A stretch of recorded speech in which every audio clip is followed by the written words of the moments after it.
If you were to head east on I-90 on a bright summer day, shortly after crossing the mighty Columbia, if you were to look up and to the right at exactly the right instant, you would see it. And for a fleeting moment, as your eye caught the image, you would be transported to an untamed time that lives in the recesses of our collective imagination. Wild Mustangs bucking and stomping and galloping free and loose atop a naked ridge, above a river, on top of the world. There is a steady stream of visitors, a kind of summer pilgrimage. They climb a steep trail to get there. Well, I wasn't sure if there was even a path to get up here, but she knew that there was, so we decided to stop and come check them out. Me and my family was driving through here and we saw these horses, I think. Thought, hey, how about look at them? There was a small herd of them up there, under the hot sun, forged from half-inch plates of steel. The lead stallion runs high above the river. The rest of them follow, hooves pounding on the dirt, nostrils flaring, manes blowing in the wind.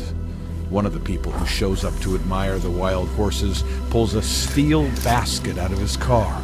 Oof. He holds it up to the horses, like he's making some kind of offering. And then he starts walking up the trail. Oh, yeah.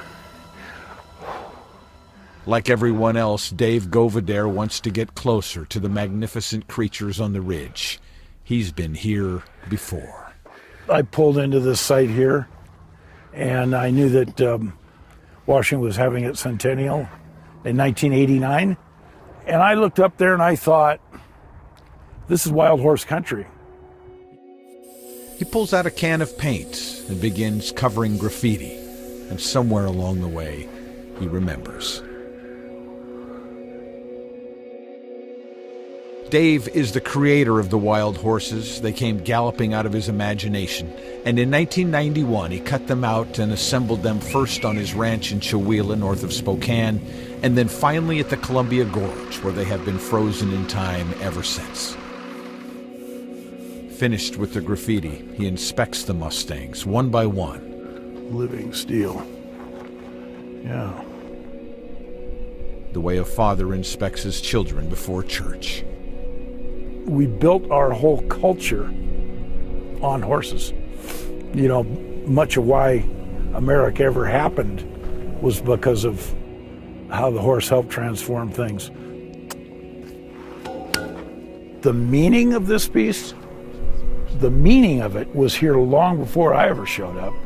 I happened to see it go by the cosmic window, you know, and as an artist, I reached in and grabbed it off the shelf or out of the fruit basket. I grabbed it.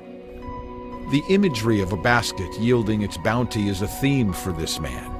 And then he offers a clue. I have a lifetime that's given to me. However long I live, I have this to be part of my life. And to complete it would be nice. I'm 66. And there you have it. The Wild Horses Monument was never finished. Its real name is Grandfather Cuts Loose the Ponies, and the giant steel basket that Dave imagined dumping the horses into our world was never constructed. The basket represents the positive nature of the universe to me. It's the gift of life. He'd like to see it finished before he is, but the cost is more than he can handle alone. He would need some kind of sponsor, someone with pockets as deep as Dave's imagination.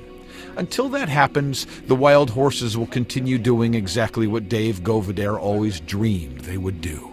Well, just as many people have gone, holy cow, or holy dang, look at them horses running.